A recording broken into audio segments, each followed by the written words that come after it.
Right, hey up, it's Steve from the Old Yorkshire Geek, and welcome to episode 97 of Friday Night Appointment with Fear. Now, this week we're doing The Orphanage, El Orfanato, or whatever it is in Spanish. And Win Grace is here saying, kids, am I right? Yeah, spooky kids. So that's what we're doing. But before we start, don't forget, like and subscribe, share the videos, drop a comment, hit the notification bell if you're subscribed already. Right, we should be live on YouTube. I presume we are, because Win Grace is commenting. Yes, we're live on Rumble and we're live on Twitch. Yay! Right. Later on, I'll be uploading it to Spotify and Amazon Music Podcasts. And what else? What else have I got to say? I'm also on Facebook, X, and Instagram. Links are in the description. So let me move them out of the way. As are the links for my two books. Mercury Rapids, light-hearted sci-fi action-adventure. Go and buy it, it's fun. About UFOs and stuff and aliens. Silent Predator, short horror novella about genetically modified big cats, I think. It's a long time since I've written it. Eating people in a North Yorkshire village. Like I said, one's thin and one's thick. Written by a thick person. Anyway. They're on Amazon, Kindle and paperback. Give them a whirl. Bloody hell. Wingris says there are non-spooky kids. That's pretty much true. Yes, all kids are spooky, especially in orphanages. Right, The Orphanage. Off we go. Off we go. Director from 2007. In Spanish, El Orfanato. I can't speak Spanish.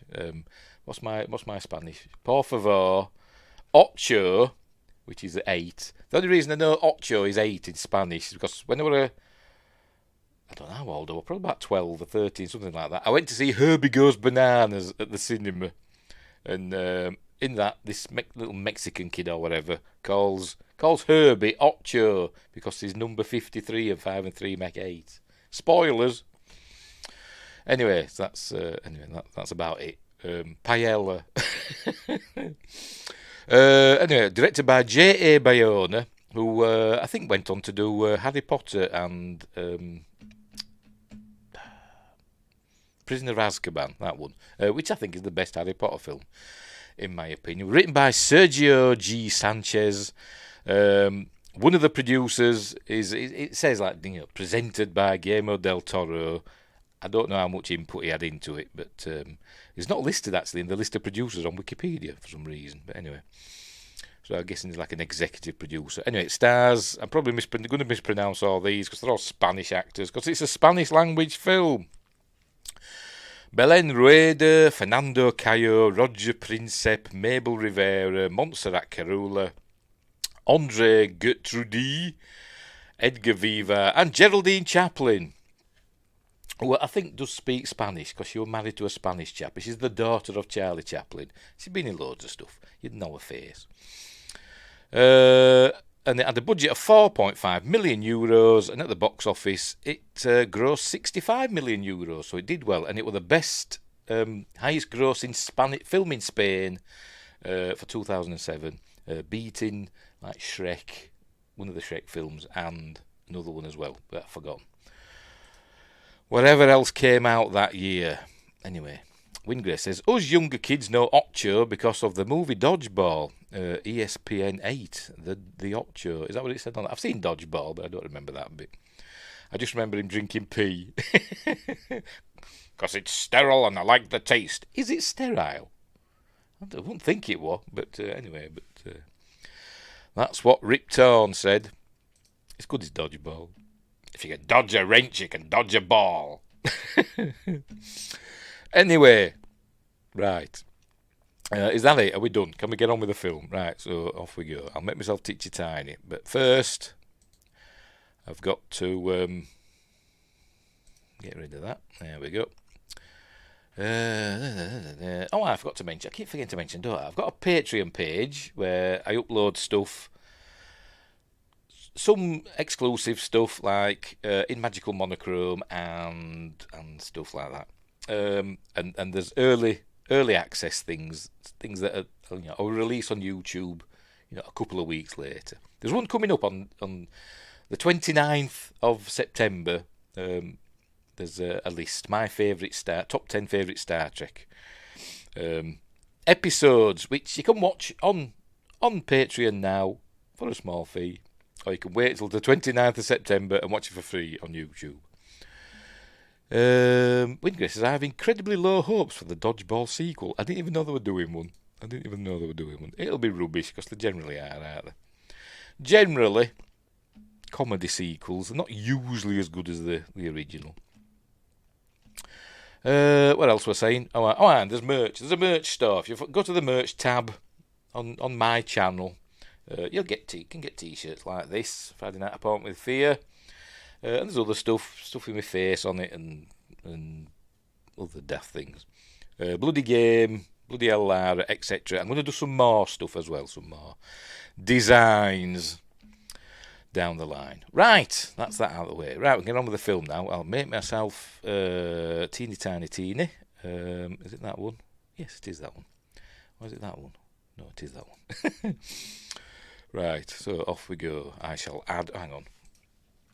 I forgot to full screen it. As usual, we'll not be just watching the film, because, YouTube would have a conniption fit and take my channel off me. Let's move them back down there. By the way, that's what we're watching, The Orphanage, on Blu-ray. I just finished watching it, and I'm actually crying at the end. I was like a big girl's blouse. I was like that. Dear. So I might start getting a bit lip quivery, as I'm describing it. When we get to the end.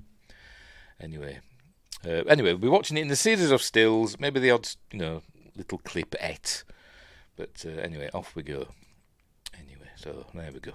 I think this is just yes, it is. Just a studio ident. Right, here we go. As I said, it's in Spanish, so all the writing's in Spanish. Ocho, I know that one, number 3, tres. Un, dos, tres, that's how I know that as well.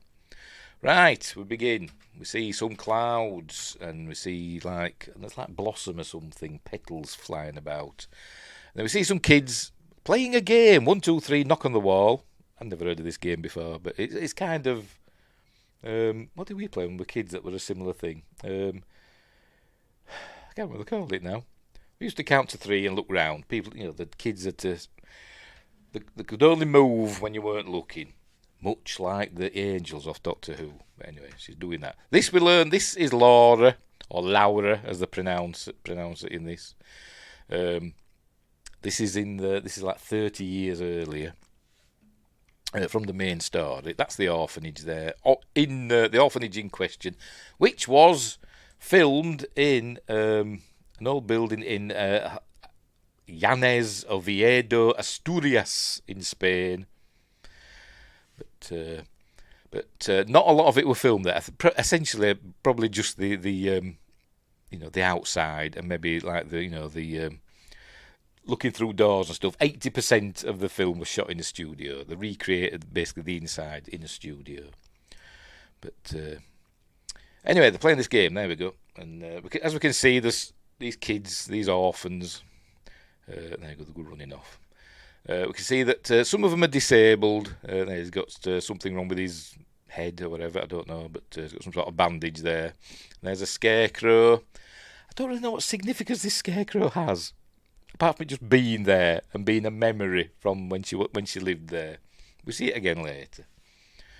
That's where we're learning that Laura, oh, there we go, there's the date there, 1975, look, 1975. She's being adopted. She's been bought. Somebody's bought her. Whenever I see orphanages, I always think of The Orphan. That's what it's called, isn't it? Yeah. That film about, which we might do one day, about, essentially, spoilers, a young girl that comes over from, I don't know, the Soviet bloc, as it was. It turns out she's actually a full-grown woman, and she's mental and a serial killer. But that's a decent film. Anyway. So we're learning that she's been adopted. She's going to go out and tell her. So, is it going to show the kids? We see one of the kids, one of the girls has a leg brace. Another girl's blind. She's got glass eyes, apparently. One of the trivia things. There's an IMDb trivia Here it is.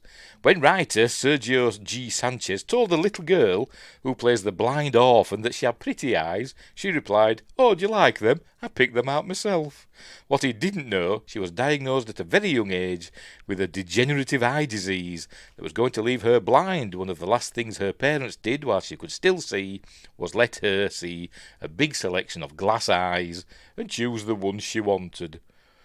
So, did they just take her original eyes out, or did her eyes just dissolve? I don't know, but I wouldn't say that's a nice story, but it's interesting. So she's going to go out and tell Laura. So Laura's leaving the orphanage, leaving her friends behind, and they've all got names. I can't remember. There's Martin, or Martin, Victor, Thomas, who's like the main orphan, and 3 others that I can't remember.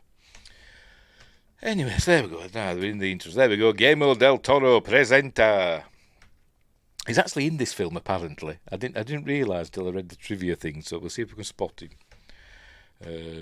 So we're going through this. There we go. El Orfanato, the orphanage. Right, so we begin. We're now in present day Spain, or 2007 Spain. That's Laura, all grown up, a bit of a cougar. She's supposed to be 37. She says she's 37. But she wakes up, she hears a noise. There we go. She is her son, Simon, calling out to her. And this is her husband, Carlos, who's a doctor. He says, "I'll go, it's my turn," and then stays in bed. So off she goes to check on him. By the way, she's bought the orphanage. Her and her husband have bought the orphanage. And what they're going to do, it must have closed down at some point, and they're going to set it up again as like, I don't think they call it an orphanage, but kind of like a home for kids with special needs. We see some of them that, will potentially live there, but things go awry, as you'll see. Windgrace says, "I wonder where the rain mostly falls in 2007 Spain. I imagine on the plane." Not the aeroplane, the plane. Wherever the planes in Spain are, and I don't mean at the airport. Or as I once saw in a comic once, the rain in Spain falls mainly down the drain. That's what I saw in a comic when I was a kid. I thought, yeah, that makes more sense. Anywho, right, she's going to see her son. Here he is, Simon. And we learn that he's a sickly child. There he is. And we also learn he's adopted. He's not their actual son. He's adopted, but I think they adopted him essentially at birth. Don't know what happened to his mother. Maybe it says, and I just missed it. But we learn he's sickly. He's got HIV, and he's taking medication for it. So, anywho, he's talking to her about when she lived there when she was a kid, and he's scared of the place. And were you scared? He said no, because there were a gang of us. She had her 5 friends. She didn't know Thomas, who we learned, who was the kid with the sack on his head that you saw in the bit at the beginning. There he is. Cool little kid, by the way. That's it. Very expressive, and he's a good little actor. What's his name? I will tell you in a minute. Simon. He's Roger Princep. That's it. He's a cool little child actor. But I think when you're watching foreign language films, you cut them a lot of slack, don't you? Because the foreign language, so you don't really know if they're acting well or not, because you're busy reading the subtitles, to be completely honest. So it might be rubbish, but anyway. Right, so off they go. She's telling him about the lighthouse. There you go, we'll see it there, the lighthouse. And it doesn't work anymore. He said when she lived there, in 1975, it used to work and it used to shine into the room and keep it light, I suppose. And so she does that herself. She reflects the light of the moon on a shiny thing and shows what the lighthouse would have looked like. We're going to see it here. There we go. She reflects. She picks up his clock or something. It's got a shiny backing, and she does that. She recreates the lighthouse. Ingrid says, is he the Roger they were talking about in the prequel trilogy? Roger. What's our Victor? You got clearance, Clarence? Speaking of comedies, classic ones, which I found. I've got it on DVD. I've put it over there somewhere. Airplane and Airplane 2, the sequel. I found it and I brought it down, so we might do that one day. I'll do both of them, we might have a double bill. Anywho, we also learn he's got imaginary friends. And one in particular called Thomas. Right. Here she's telling him about the kids that are going to come and live there, because they're special children. They won't be living in where they live. They'll be living in another part of the house. Right. No, she's saying you're pushing it, because he's saying, can I sleep with you tonight? But she's saying, bugger off. Then we get a view of the proximity between the lighthouse, and the El Orfanato. We can see workmen are there getting it all ready for the big opening, whenever that will be. There's Carlos playing the piano. No, he's not playing that. He's not playing Knees Up Mother Brown. And she comes along, she starts playing, and it's all nice. It's showing that they're all a happy family and in love, blah, blah, blah. Here's Simon coming with his Superman outfit. I don't know Watson and Pepe are. They're not. They're maybe actual imaginary friends. But here we see him, he's taking his tablet, his medication. He says the S is for Simon. Did you ever have imaginary friends? Aside from me, of course. No, I didn't actually. I didn't. Probably because I have no imagination. Says the man who's written 2 books. Well, I've actually written 4 books, but 3 of them are put into one volume, but never mind. This probably tells you why I don't sell many. Anyway, right, so they're going to go to the beach. Is Laura and Simon. Laura and Simon, I'll just say. And Carlos is going to meet them there later. He's got a right beak on him, hasn't he? A right hook now. Right, so off they go. She's telling him a story about stuff. And she's taking him to a cave. There it is. That they go and hide there. The pirates used to hide their treasure in this cave. So she sends him in with a flashlight. And off he goes. Just by himself. It must be safe. We'll learn later it's not. But cause it does actually fill up with water during high tide. But off he goes. But she goes in looking for him. There he goes. He hears something. She goes in looking for him. And this is where he meets Thomas, apparently. He says, I've got a new friend. So another one. So says, can he come home with us? And she agrees, because she thinks it's just another imaginary friend. But then off he goes, and she looks in and she sees the little footprints there. So anyway, he's leaving a trail of shells. Oh, we see that Carlos has joined them at some point, like he promised he would. And he's leaving a trail of shells so that his new friend can, follow them home. Then we see it raining. There's a knock at the door, and this woman says she's a social worker. She's come to see him about Simon. She's called Benigna something or other. Hang on. Benigna Escobedo. And she used to work at the orphanage, but Laura doesn't remember her. Because apparently she wasn't there for very long, and we learn that she's important to the story. So anyway, there you go. I'm Benigna Escobedo. She says she's a social worker. She's got a file on Simon, and so that's what she's come to talk about. And she's saying, there's new treatments and stuff like that, but there's something about her that Laura doesn't like, and she also notices. Let's see, there we go. That she's got this brooch that is quite distinctive. It's got like photographs in, like family photos. She notices it. We'll come across it again later.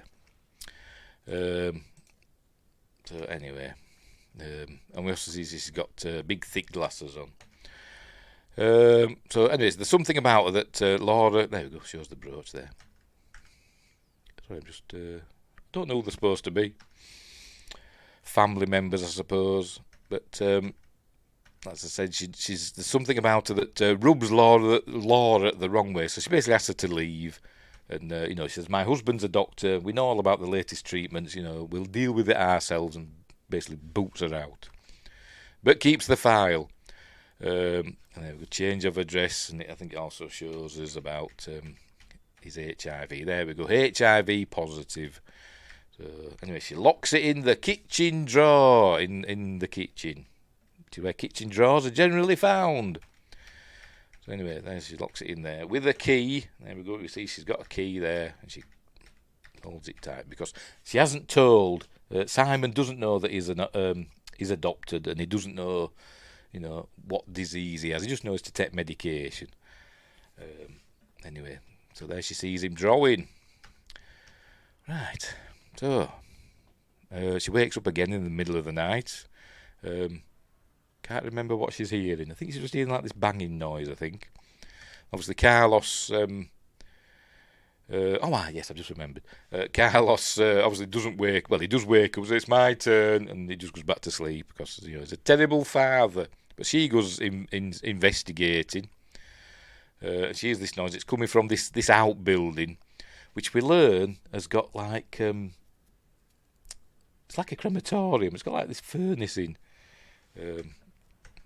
So you can guess what she's going to find in there at some point. But anyway, in she goes. She's saying, hello, is anybody in there? And she's looking round. It's all spooky. But who is in there?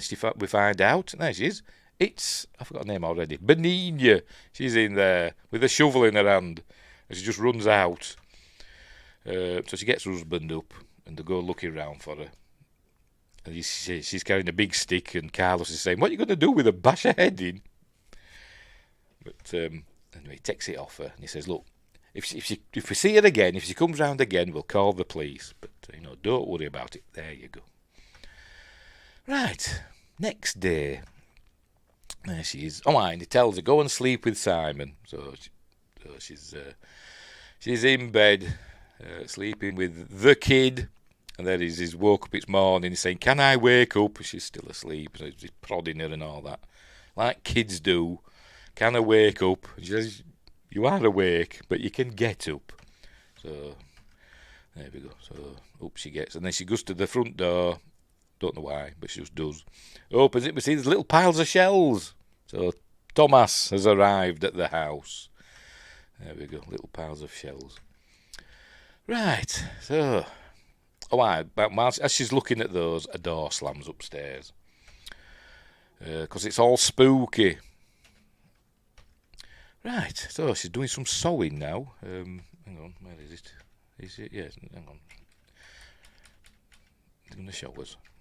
There we go, she's doing some sewing. We see this again later. So she's into a bit of needlecraft.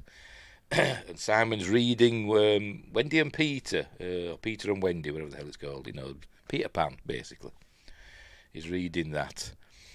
Which is also another plot point, because he's asking about, they go to Neverland and they never grow old. But Wendy grew old, because she didn't go back to Neverland. But her daughter went to Neverland. Basically, Peter Pan kidnapped her daughter. But I think not really. But that's the thing, Never growing old. Wink. Right, so... No, so that's what they're talking about there. It's where we learn she's 37.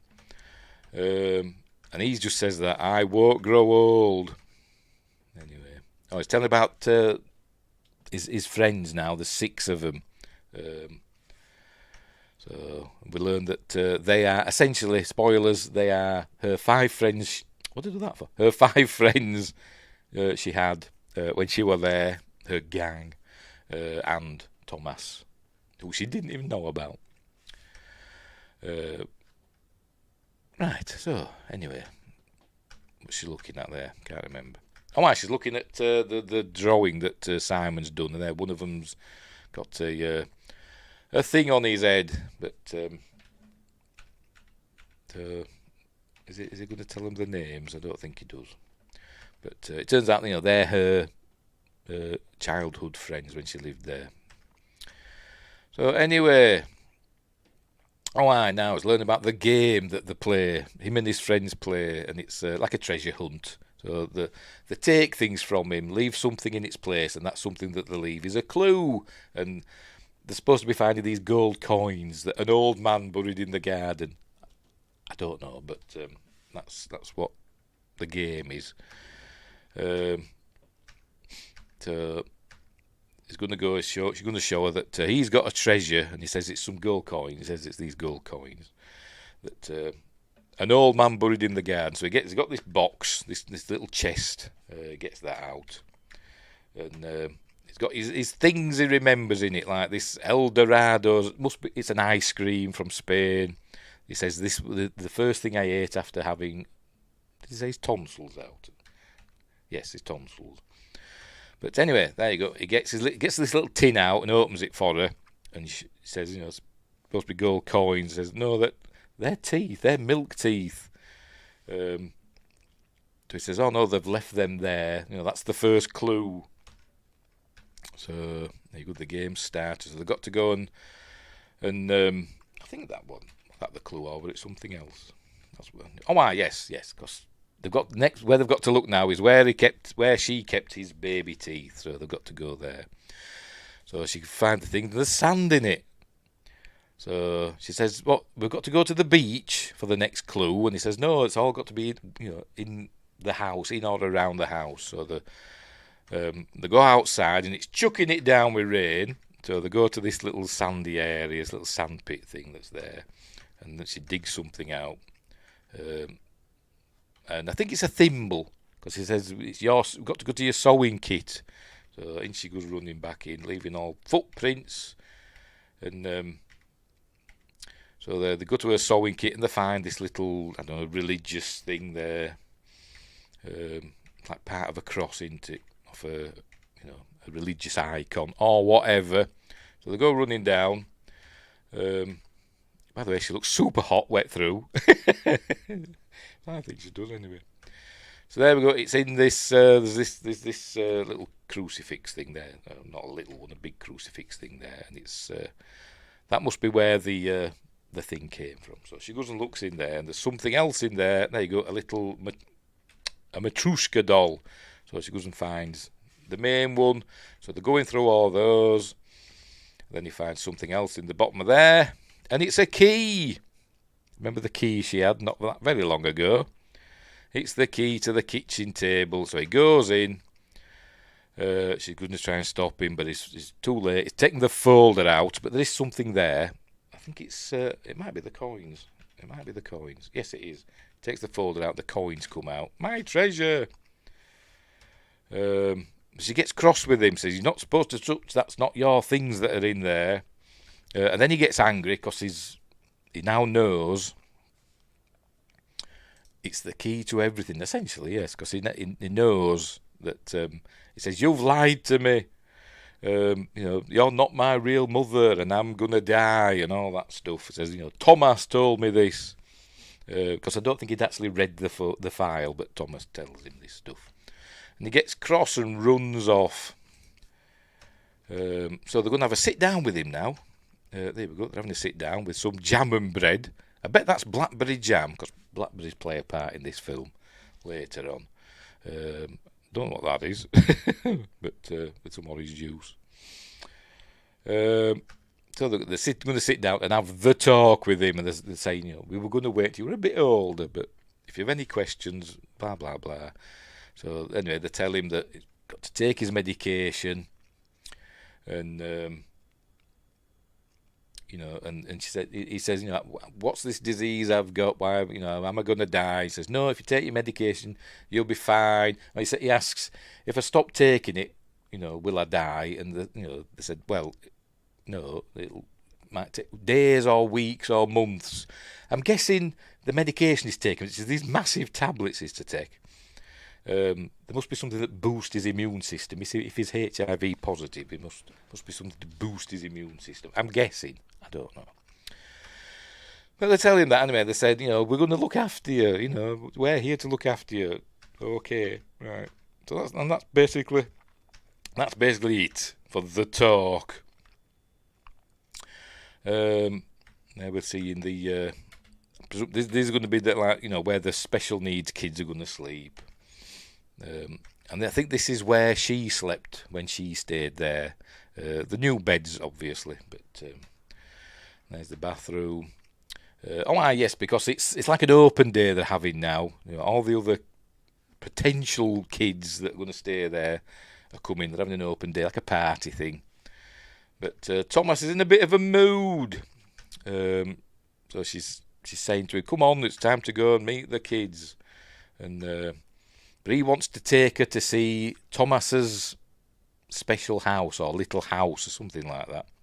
And she says, "We haven't got time. We've got to go there. We've got Thomas's little house." And says, "We haven't got time. Show me it later." And he gets cross and says, "Now." And what does it? He says something bad to her. I can't remember what it is now, but I can't remember what he does. That was it. He made her drop this. She had a plate of food or something and made her drop it like that. So she slaps him. Tell you, bad mother. But she's obviously sorry. She doesn't apologise though. I'd have grabbed him and said, "Oh, I'm sorry. You just got me cross." But poor little blighter's got tears rolling down his face. Look, poor little bugger. I hate seeing upset kids in films. But anyway. I'd rather see his tank engine instead of his little house. Thomas, the Eastern European or Spanish tank engine. El Tanco Engino. I don't know. As I said, I don't speak Spanish. So she tells him, "Well, you can stay here then. I've got to go and deal with things." So here we go. Benvenidos, welcome. There we go. I only know that because I saw the subtitles. Right, so we're meeting the other kids. Obviously, something like Down syndrome and all that stuff. And they're all wearing masks for some reason. Is that a Spanish thing? I don't know, but they're all putting these masks on. But I'm not landing on any. Some weird chap, just as a cowboy. There we go. All got weird masks on. Don't know why. They just have plot points, I suppose, for what's coming up. So there we go. There she sees Thomas. That's Thomas. We see him for the first time. She sees him. Notice he's got a whistle. So she sees him, but she doesn't think anything of it. But nobody else seems to notice him. Like kids are running about and not seeing him. So she's going to check on Simon, but he's disappeared out of his room. So she's looking around for him. Have I missed a bit? Hang on. There's a bit where she goes up to a door. When is it? Oh, what it in another part? It might have been earlier on. Let me keep going. She goes up to a door and she hears a thud. When was it? Oh, didn't hear this bit. Maybe it's later. So anyway, it's disappeared. So she's looking for him. And she looks in the bathroom. He's not there. And she turns around and she sees Thomas is there. And he comes down. And she thinks it's Simon for some reason. Don't know why. But she goes to take the sack off his head. And he pushes her into the bathroom. And slams the door on her fingers. Ag! And so she's trapped her fingers in the door. And then he disappears or whatever. And locks her in. That's it. She takes her hand out and he shuts the door, locks her in, shows her he's got the key and runs away. And then she's banged her finger and she pulls the fingernail off. You can watch people getting decapitated and all this stuff and body horror, but watching somebody having a fingernail taken off. Anyway, she's locked. She's locked in the bathroom. She can't get out. By the way, she'd grabbed part of Thomas's sack. So that's it there. So she's got a bit of evidence. Stop showing that. Anyway, so she's obviously screaming for help. And Carlos comes. And Jimmy's opened the door. He says, "What's going on?" So she's looking round for Simon. And, yes. Is it this bit where she hears the noise? No, it isn't. There's a bit where she goes up to a door, she hears a noise, and it's important for later, but never mind. Is she a Kazon bent on blowing up the ship? Can't do that's got. Anyway, you'd have to explain that one. Where were we? She's looking round. She goes. There's this cupboard under the stairs, and all these, I don't know, joists or whatever you call them. They all fall out, and these are important for later as well. Was it that bit that she was looking in there? Is it? No, it didn't. The joists just fall out. Anyway, there's all the guests. She's freaking out because she doesn't know where Simon is. Yes, pulling the fingernail off. Yes, he did. Yes, he did in that episode. In the Basics, part 1, wasn't it? Was it? I can't remember. But yes. Also, Data did it as well, didn't it? Or was it Law? One of them did it, didn't they? Pulled his fingernail back and pressed the button. But yes, Kazon blew himself up, didn't he, in that episode? What are the Basics? Can't remember. Anywho, so she's wondering, what's going on. She puts all those joists back under the stairs, and I don't show it, but it's like that, wedging it against the wall. She's looking round. She's going around pulling people's masks off, looking for Simon. But she can't find him. She ends up running onto the beach. She's thinking, has he gone to the cave again? So we see that the tide's coming in, and she falls over, and I think she breaks her ankle or something. He's fallen over. There we go. Ooh, yes, she's broken her ankle. Ooh. And then she sees she sees Simon there in the cave, and he goes running off. He says, I've seen him, and he says, you can't have done, and then the police are looking for him. Hang on.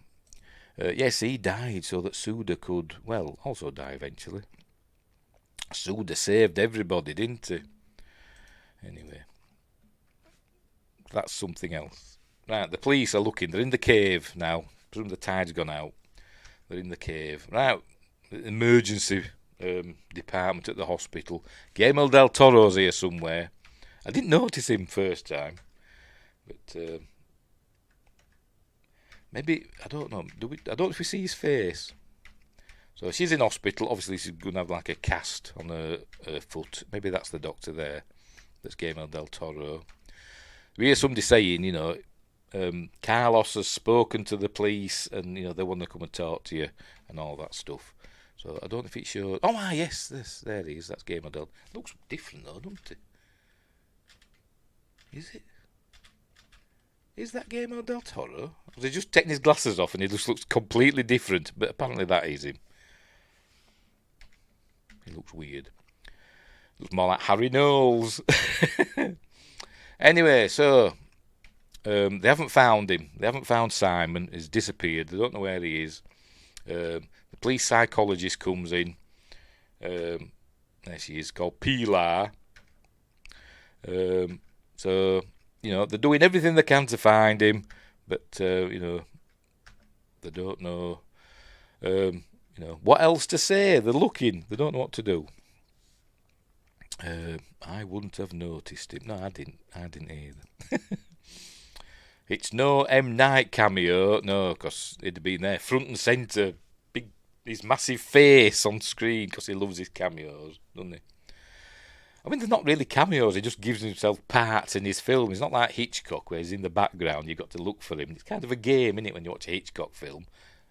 Where is he going to appear?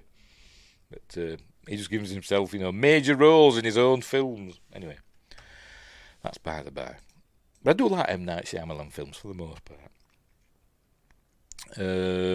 She tells him about, I forgot her name, Benigna. She tells her about her, because they're asking, has anybody been around? And she tells them about that. And the police psychologist says, yes, Carlos told us about her. We've checked. There's no social workers by that name. But there you go. So she gives a description of her. So, right, there you go. Don't worry, we will find her. Meanwhile, the police are still looking. and they don't find him. There we see she's in a wheelchair now with a cast. There's going to be a passage of time soon. But anyway, they're all obviously, they're both, inconsolable. What's happened to Simon? In the meantime, he gives Laura, he had this like a religious necklace. I can't remember, he says St Andrew's thing or something. Does he say it here? Hang on, I've gone too far. St Anthony, that was St Anthony medal. It was his grandmother's. And he gives it to her, and she says, well, you don't believe that stuff. He says, yes, I know, but you do. So you keep that for luck, and we'll find, and give me it back when we find Simon. Wink. So there we go. Right. She's asleep at night. She hears a noise. You can see her finger's still not better. Oh no, she's dreaming. That's it. She's dreaming. She's in water, swimming away, and she hears a noise behind her. I think it's the sound of children. I think. Anyway, she wakes up and she hears a noise, and she goes scooting about in a wheelchair. And she looks up. She hears, footsteps and all that stuff.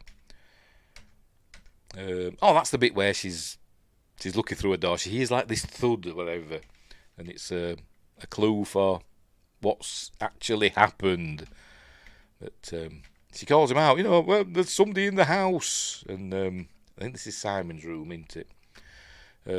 But a doll has been left in Simon's bed, and I think. Is that the Laura doll? All her friends had a doll each with the name on the doll. I don't think she says. Does it show it with the name on it? It doesn't, does it? Doesn't show it. But it's a mystery. How did that doll get there? Well, it's ghosts, obviously.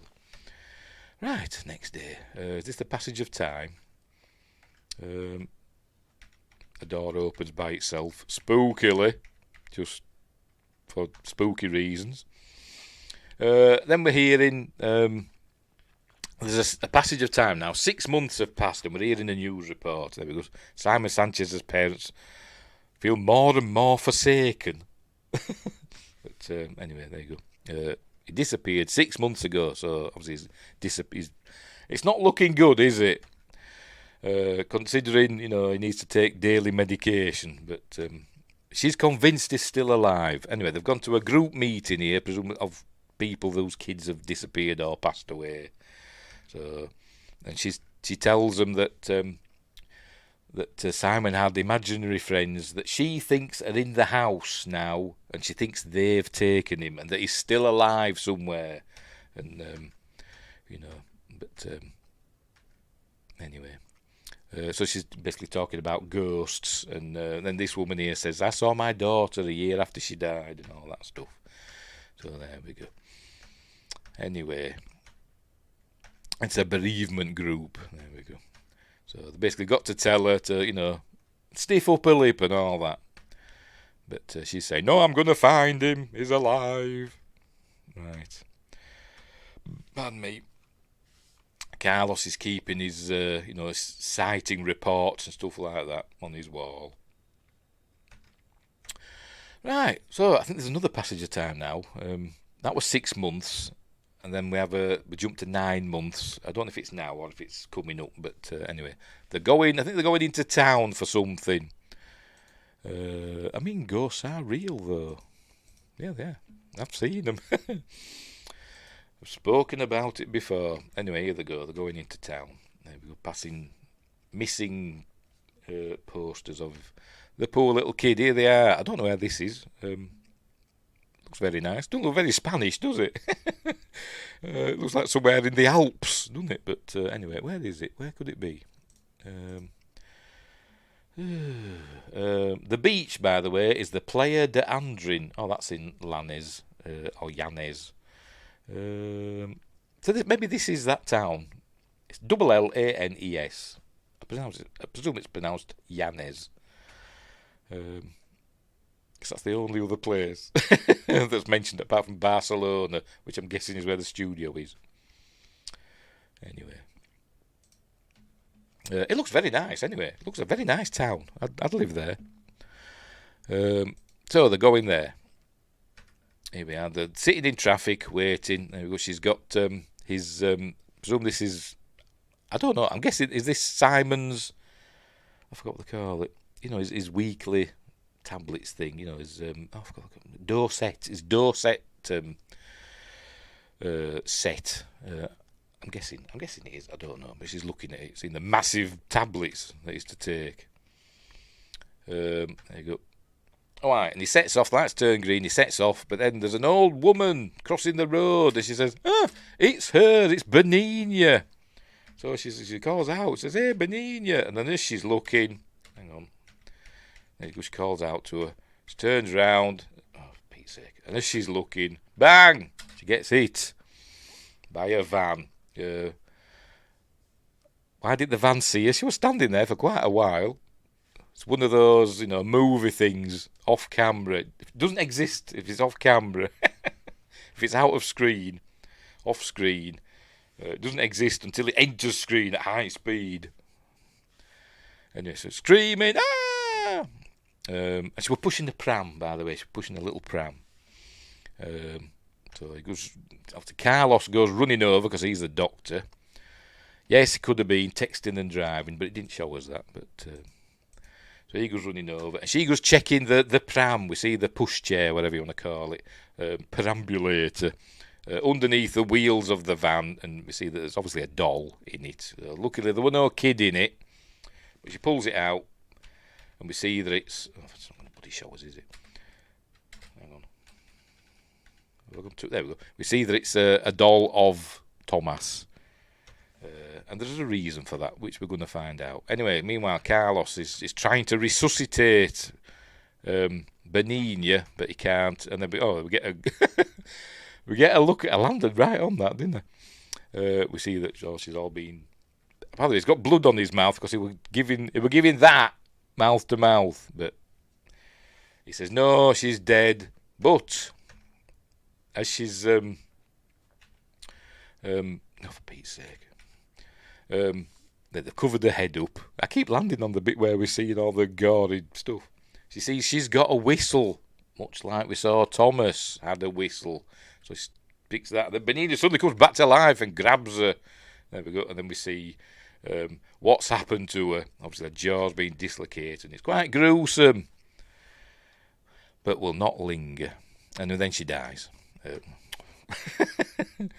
Right. So... I think we're now saying it's 9 months now, I think. And the police psychologist has come. She says, showing this photo, and she's saying, these are... Oh, no. She goes through the names now. Any of these faces familiar? And there you go, Antonia, the principal. I presume that's her. And there we go. And then her friends, so we're going to find out. See if I can remember. I can't. One of them's Guillermo. I remember that one. Martin, Rita, Victor, Guillermo, Alicia. She was blind. And then this is me. And then she points to her there, and apparently that's Benigna, who she doesn't remember her, even though she was obviously there, because she says that's me, that's Laura. But she was there. She says she wasn't there very long, and it turns out she was Thomas's mother. I think she started there not long before Laura left, before Laura were adopted, so that's why she doesn't remember her. So anyway, they've been to a house, by the way, after she died. They must have found out where she lived. They've been to a house, got that photo, and they found some Super 8 film, so they're going to show some... obviously they just happen to have a Super 8 projector. But there she says, she had her son Thomas... There we go. Then we see some Super 8 footage of Thomas and stuff going on. There you go. She kept him away from the others because he was deformed. They said he was deformed. And we do get a look at him in a bit, and it looks like a bit like the Elephant Man. That sort of where facial deformity sort of thing. Anyway, And anyway, so what happened was essentially the other five, Laura had left, and the other five of her friends had started teasing Thomas, and they'd played a trick on him, and they'd sent him to the cave for whatever reason. I think they sent him to the cave. That's it. They lured him into the cave, took his sack off his head, and then to see if he'd come out, without showing his true face. I mean, it's okay. I don't know if I call it super. Oh dear. I've forgotten what I said. It's trouble with, there's the delays and I forget what I've said. So I'll over my head again. What was I saying now? I forgot what I was saying now. Oh my, they lured him into the cave and the tide came in. It didn't come out, the tide came in and they found his body in the cave. It got washed out or whatever and they'd found him. So poor Thomas died because of the other five kids. There you go, total shock. For the village when they found their body. So this is what she's saying. There we go, showing what they did. He drowned. They found his body at low tide. So, but then she says, because she says, I saw him at the party, and there was nobody remembers seeing him. So, but I saw him. She should have said it was him that. She didn't say it, but she should have said it was him that pushed me, locked me in the bathroom. I didn't imagine it, but anyway, so she carries on watching that, and we see Thomas is doing some drawing at a little table with, he's putting them on the walls. We see this area later, but we get. Is it going to show it? We see his face. Is this where he's going to turn round? There we go. Kind of looks like Elephant Man sort of thing, but not quite as bad. But poor kid. Anyway, Carlos is playing the piano again, not being very happy. She's sleeping, or not sleeping, so to speak. She's in bed.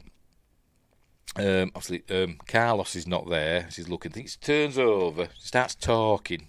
She turns over.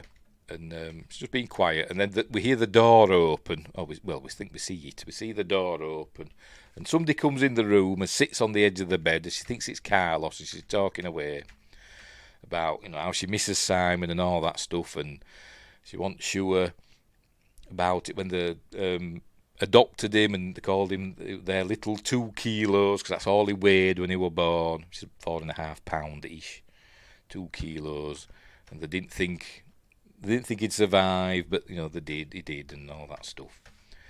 She fell in love with him, and then she sees there's a light on in the bathroom, and then she's going, Carlos, there's somebody in the bathroom, and then we see it's Carlos comes out.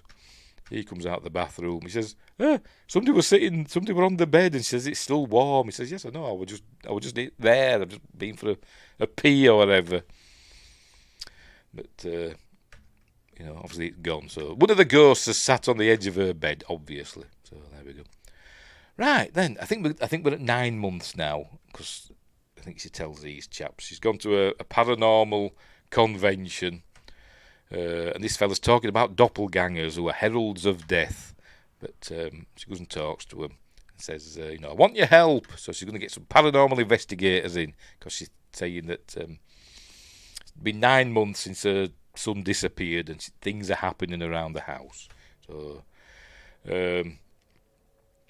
he says she gives him the cloth. Remember, she grabbed part of Thomas's sackcloth, and she says that I got this off him. And he says, do you mind if I bring in a medium? I know somebody who I trust, and and they might be able to help.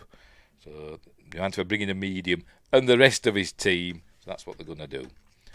And the medium we learn is Geraldine Chaplin, and she's called Aurora in this. But there she is. There you know her face, don't you? She's been in loads of stuff. I've seen her in loads of stuff. I didn't even know she was Geraldine Chaplin. But anyway. So, she's going round the house, mediuming it, and giving her thoughts about, what's going on. But, anyway.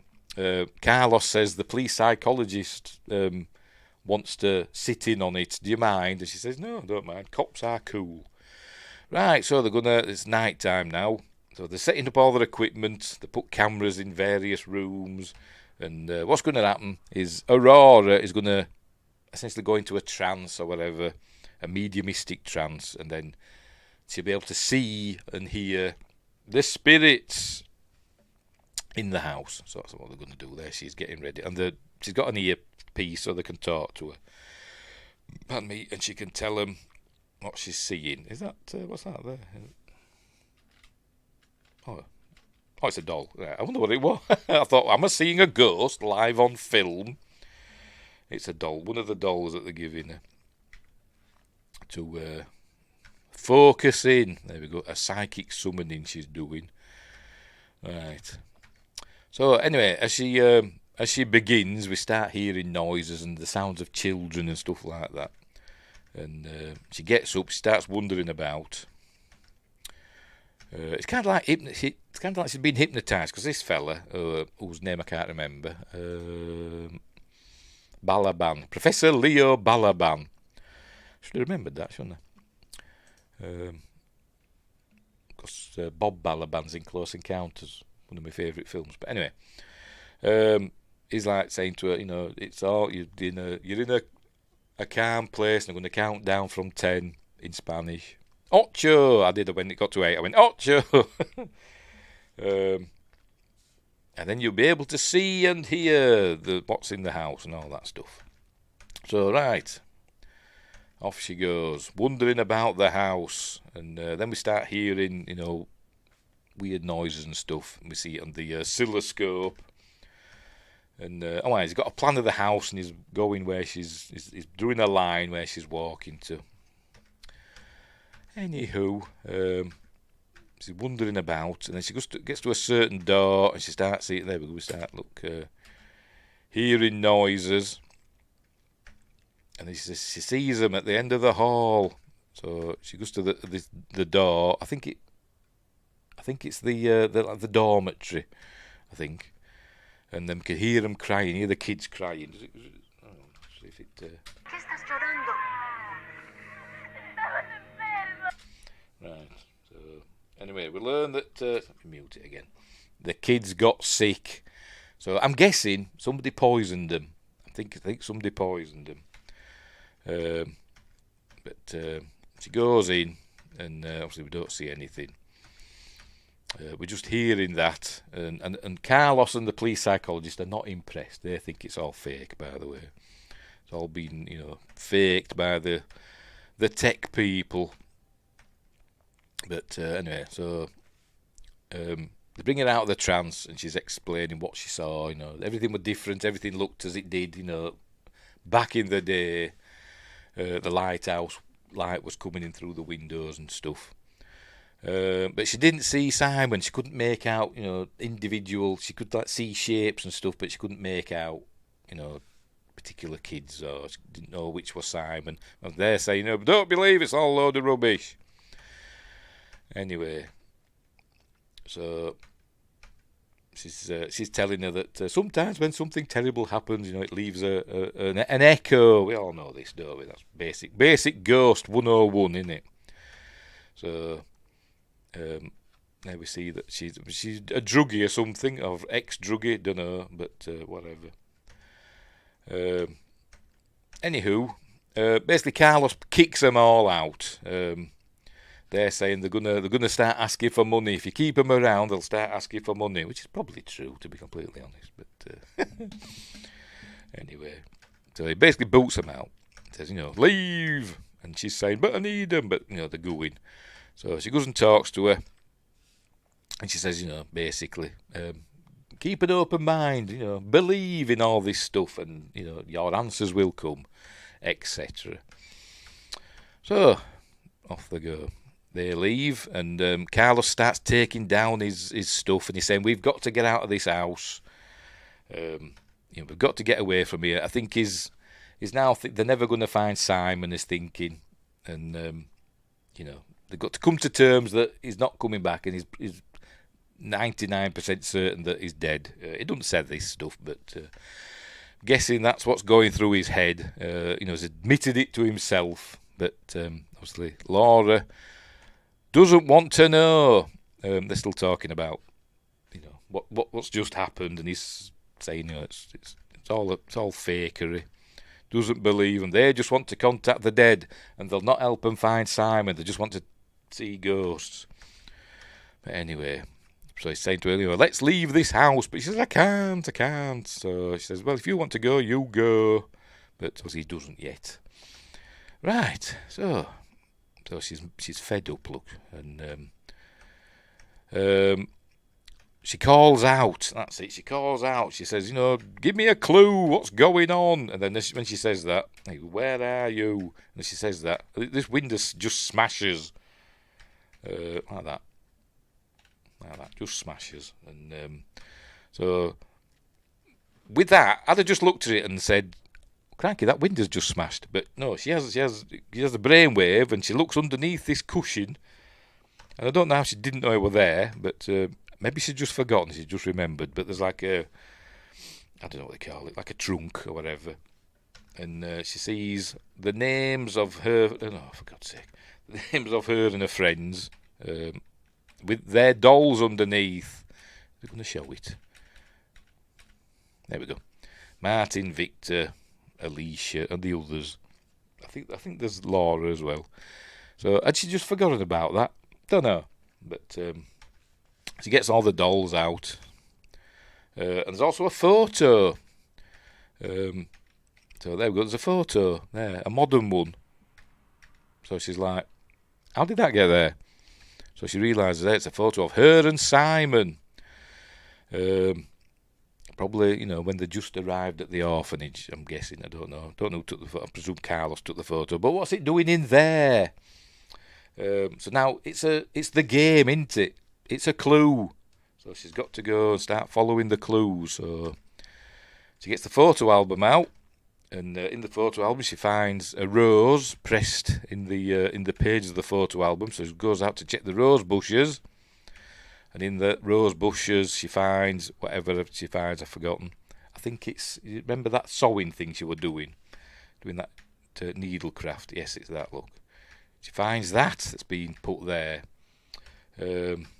So she goes up and gets her quilt or whatever that she was doing, and in that is the ice cream wrapper from Simon's little chest that he had. So she goes and checks his chest, and she sees there's a doorknob in it. There you go. A doorknob that's quite unlike any of the other doorknobs in the house. There's all sorts of different doorknobs in the house, but she never finds the door that has that particular knob. She's going through all the doors in the house. She can't find it. So they're all different. So she's at a wit's end now. She don't really know. She ends up going looking in that outbuilding where she'd encountered Benigna earlier on. And she goes in there, but, no luck. But then she sees that Benigna had dropped her little brooch thing that she'd had. So she remembers that she'd been in there. But then she sees this door here, which turns out it's like a furnace or whatever you want to call it, an oven. There you go. She sees on the wood that it's been damaged. So obviously Benigna were in there trying to get the door open, trying to bash off the lock. You ever tried smashing off a padlock? It's really hard. Anyway, so she's having a go and not doing very well. As I said, it's really hard to smash off a padlock, probably particularly with a spade. So she can't do it. So she basically just kicks the door in. She moves these sacks that are there out of the way. She just kicks the wood in. So there you go.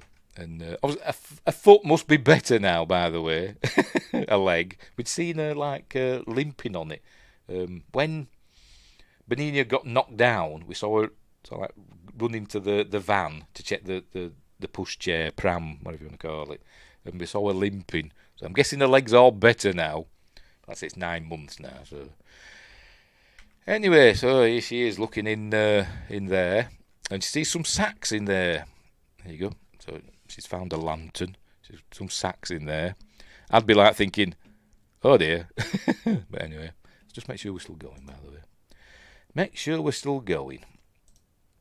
Yes, we are. No messages on there. By the way, I've had a warning on Twitch. I think it was from The Objective. Remember that part of The Objective where they showed all the guts and stuff? I got a warning of Twitch. So now on my streams now it says intended for certain audiences. Anyway. But nobody watched me Twitch anyway. Anyway, she sees these sacks. So she starts pulling these sacks out and one of them rips and we see there's like, a sand-like substance in. And she's wondering, what are these sacks that she's pulled out? What look like bloody ovens, don't they? Then anyway, one of them it bursts open, and she sees something on the amongst the sand. As she's looking, there we go. Oh, for Pete's sake! As she turns it over. Oh, I've gone too far. There you go. Turns it over. It's a jaw. Ah, a little kid's jaw.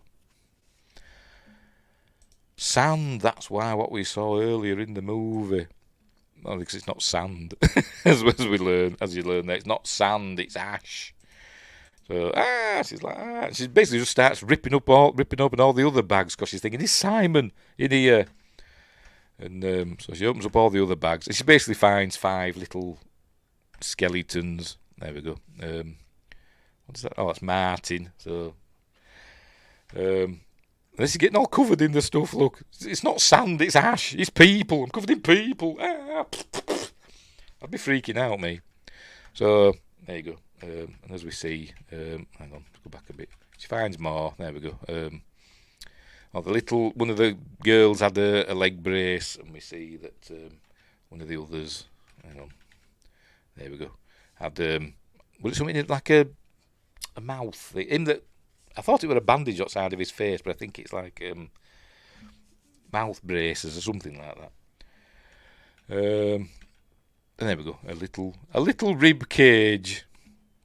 So this is where we're learning now that essentially Benigna had killed the kids. She must have poisoned them or something because they got sick, and she'd killed the kids that were responsible for the death of her son. Yes, soil and sand, it's people. Yeah, because she's called the police and that, and they're taking the bodies away. Oh, the remains. And what had happened, she'd killed them, and she must have, when she learned that they'd moved back in, to the orphanage, she'd gone back. That's why she found her in there. She'd gone back to try and, get rid of the evidence. But she'd interrupted her. Anyway. So she'd killed them and then burned them in the ovens. So, right.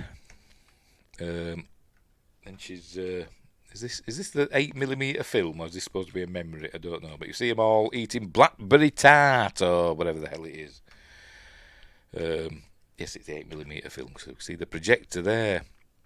I used to have an 8mm camera, a Super 8 camera. Tried it once. Went filming some stuff, but I didn't know where to get it processed.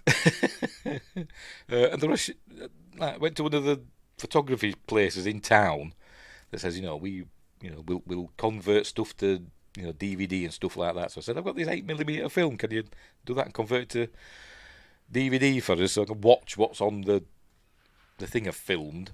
And they couldn't do it. So I think I've still got it somewhere, unprocessed.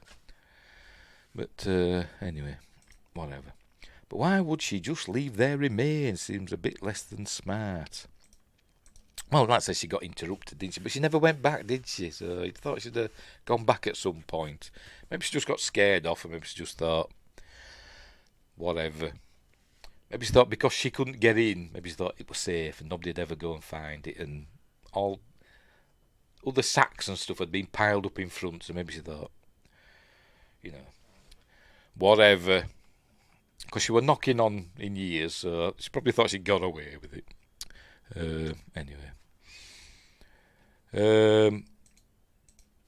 Anyway, right, so... there we go. That's what it's telling us. That she went back to the shed to recover their bodies. As we're going to say. Hang on, let's go back again. And there are 5, right? Yes, all my friends: Martin, Rita, Alicia, Guillermo, Victor. There we go. Benigna killed them. That's why she went back to the shed to recover their bodies. I've thought it out. Their game killed Thomas, and now they're playing with Simon and me. Don't you get it? She says. Don't know, I'm just reading it out.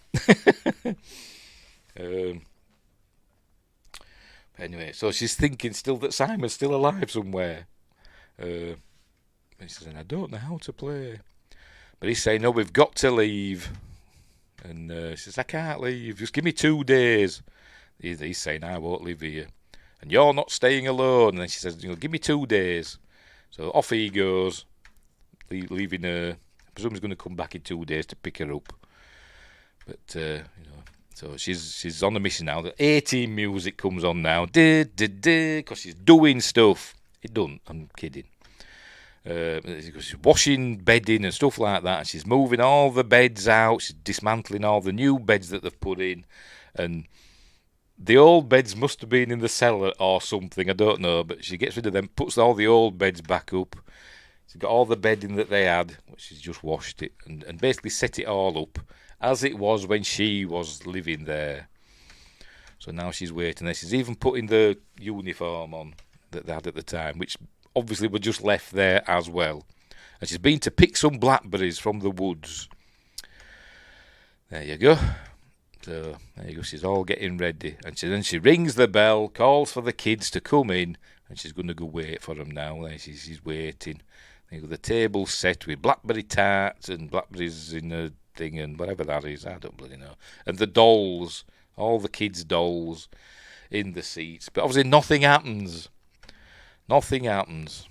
She says a little prayer, by the way. And then she's trying to get this sugar out. I think it's sugar out of this, but it's all gone rock hard out of this little glass thing. So she gets cross and throws it away and says, what do you want me to do? There you go. And I have no time. So she spent all day doing her A-team stuff.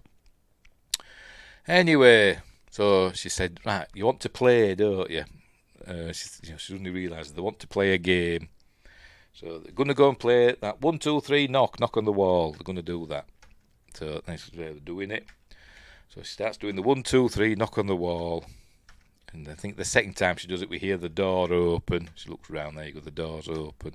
And then we start seeing the kids when she starts doing it. She looks around, there you go, the kids are there. And then one of them taps her on the shoulder. I say I've gone too far.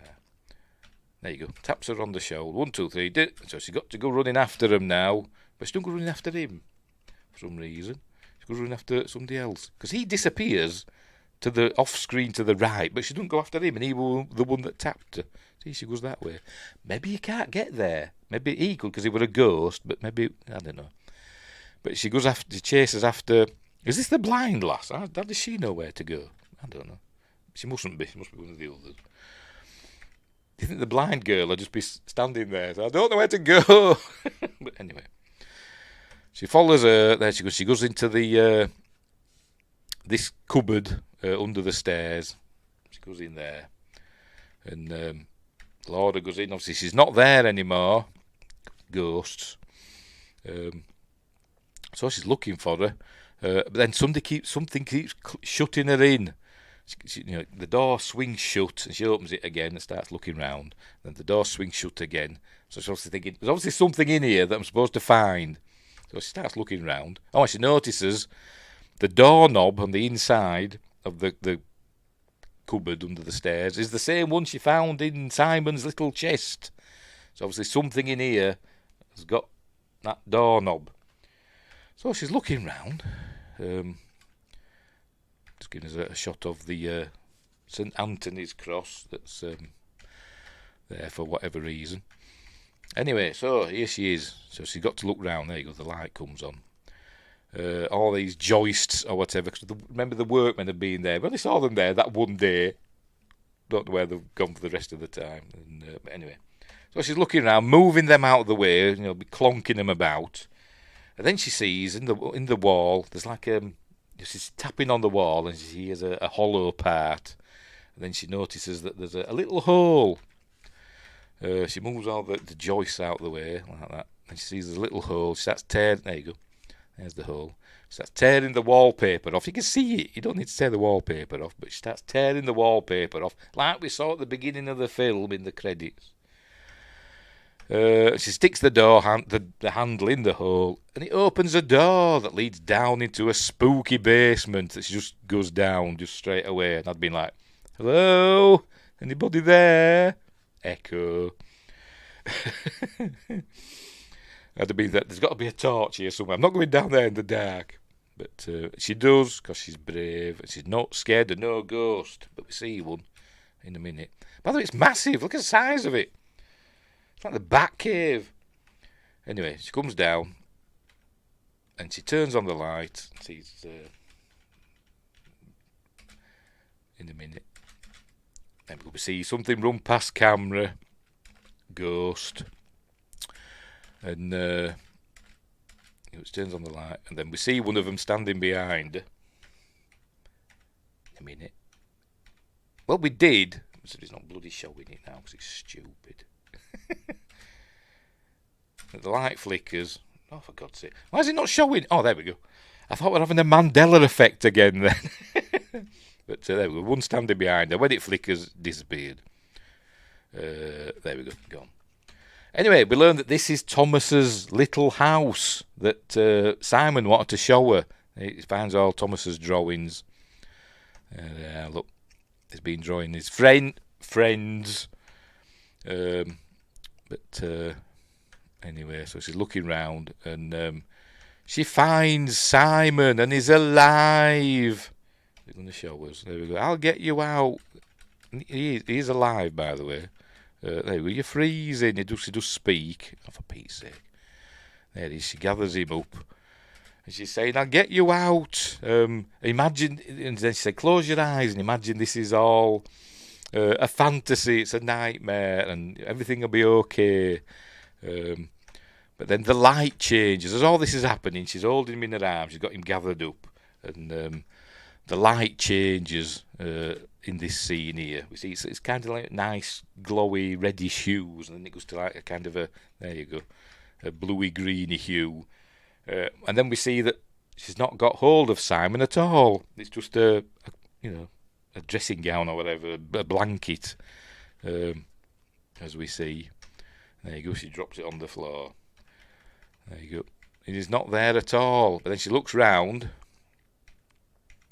and she sees, there you go, she notices they call them banisters over there. Well, the handrail is broken.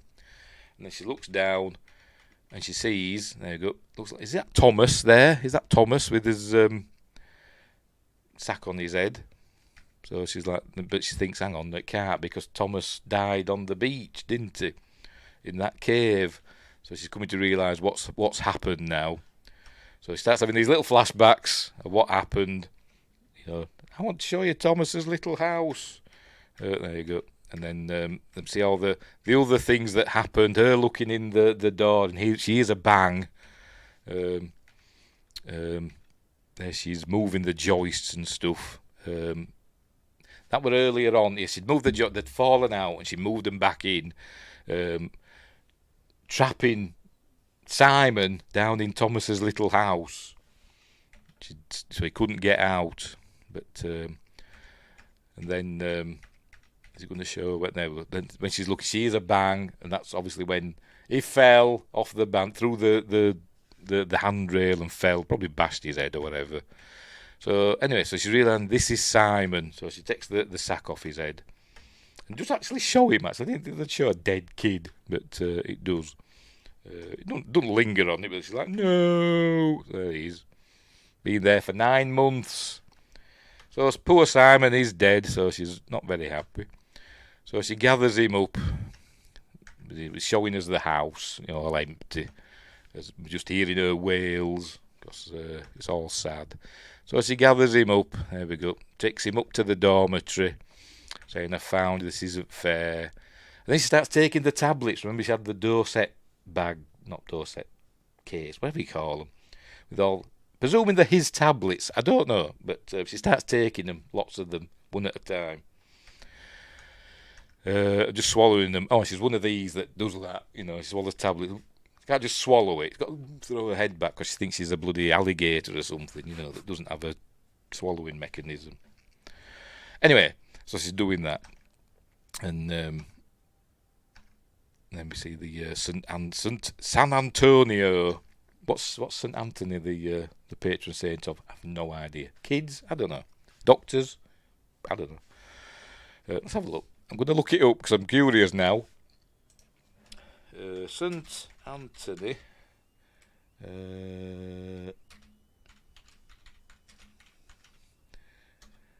Right. St. Anthony, patron saint of the poor, sailors and fishermen, priests and travellers, a protector and guardian of the mails, as in letters and stuff, and wonder worker. Oh, right. Right, fair enough. Fair enough, nothing to do with doctors. I thought I said doctors because Carlos was a doctor, wasn't he? Anyway. So there you can see she's getting a bit woozy now. And she says, I want Simon back. And you know what's happening now. We all know what's going to happen now, don't we? And it all goes quiet. It's showing us the house, passage of time, etc. There's poor Simon there. And she's there. And she lifts her head up. You think, oh, has it not worked? But she says, I want Simon back. Then she hears a noise outside. And she looks out. And she sees herself as a kid looking back up at her. There she is, young Laura. And this is harking back to Dr. Balaban's presentation of doppelgangers, who are, I forgot what we call them now, hearken death, don't they? If you see a doppelganger, you're going to die. So that's what that is. That's a clue that Laura's dead now. And then we see she puts Simon down, and he's back. He's alive. And then all the other kids, there we go. We should stay and look after all of us. So there they are. There's the others. Her with the glass eyes. Bless her. So they're all there. Oh, and Thomas comes in. He hasn't got his sack on his head anymore because he doesn't need it now. I'm going to start. So they all go over to her. She's telling them a story. And I'm filling up. So anyway, so she's there. And he's telling them all about Peter Pan and Wendy and all that. No, don't tell me that. My entire life, people have sworn they've seen me at places I'm not. Is death following me? Once saw me mum. Me and my sister and her family went to the seaside. I think it was Bridlington, which is in East Yorkshire. Went to the seaside. We saw this woman look just like my mother. But we knew it wasn't her because she was, back at home. But woman looked just like her. Anyway, but I'd never seen anybody look like me. Aidan has. But anyway, so she's telling them about Peter Pan and Wendy and all that. And then we see the lighthouse is working again. This is like a clue that I think once you're dead, you don't exist in a particular time. You exist in all of time. Time doesn't matter. So the lighthouse is working again. She's gone back to 1975, but she looks, she's the grown-up Laura, but she's existing in, all those times. And that's how I would not crying my eyes out, but I was like, because I'm a big softie. Anyway, there we go. Next day, there we go. We see there's a plaque there. It's obviously another passage of time. And it says, in memory of Laura and Simon and her friends, Martin, the other kids, and Thomas. So there's a little gravestone there in front of the orphanage, and Carlos leaves some roses there. So obviously he came in at some point. It doesn't show it, but he came in at some point and obviously found his wife had committed suicide. I'm allowed to say that, but had deleted herself. But after finding Simon's body, So he obviously went in. So he's in despair as well now. But so he's going wandering about, and we see him. He's got all tear streaked cheeks and that. Anyway, he's coming out, and he looks down. There we go, and he sees in this little crack in the thing the little St. Anthony thing, pendant. So he picks it up, obviously. Because I think behind him the door opened by itself, and then he found that. And he's like getting the sense that she's still there, is Laura. And he smiles because he knows that she found Simon. She's with Simon. I'm going again. And he smiles, and then it ends. So I can stop crying now. And it's a cool film. It's a lovely film. Creepy in places, sad at the end. See, I'm going. But it's a really good film. Well worth a watch if you don't mind subtitles. Maybe it's on like Netflix or something like that with an English dub. I don't know. But anyway, it's a really good film. El Orfanato. I'm mispronouncing that. But give it a whirl. Right. I said it's a very sad ending. But that's Europeans for you. We don't like happy endings. I don't think a dub would be good. Probably not. I don't know. It depends, doesn't it? It depends how well done they are. The best dub I've seen, I think I've mentioned it before, is the original Girl with a Dragon Tattoo. With I forgot her name now. Noomi Rapace, the original ones. They're good dubs. Anyway. But usually a dub can be off-putting, can't it? I'd rather have subtitles. Pardon me. But that's my preference, says Wingrace. Anyway, so there we go. So that's the end of The Orphanage, and it's well worth a watch. I don't know if it's on any streaming services. It probably is. But like I say, I've got the Blu-ray, and it's some nice special features. Well, there's some special features on, but I didn't get round to watching them because I didn't have time. But never mind. Right, let's have a look at some. What is it? Trivia. That's what I'm trying to say. Trivia. See if there's any trivia that I can read out. Yeah, top grossing film in Spain in 2007, outperforming Shrek the Third and Pirates of the Caribbean at World's End. That's about it, really. There's not a lot of trivia about this. It was Spain's official submission for Best Foreign Language Film at the 80th Academy Awards in 2008. Anyway, Laura's necklace, it's actually Carlos, isn't it? St. Anthony medallion makes a clever reference to her plight. In Catholic religion, St. Anthony, it is a doctor and patron saint of lost items. We didn't say that on the bloody thing I looked up. Anyway, whatever. Anything else?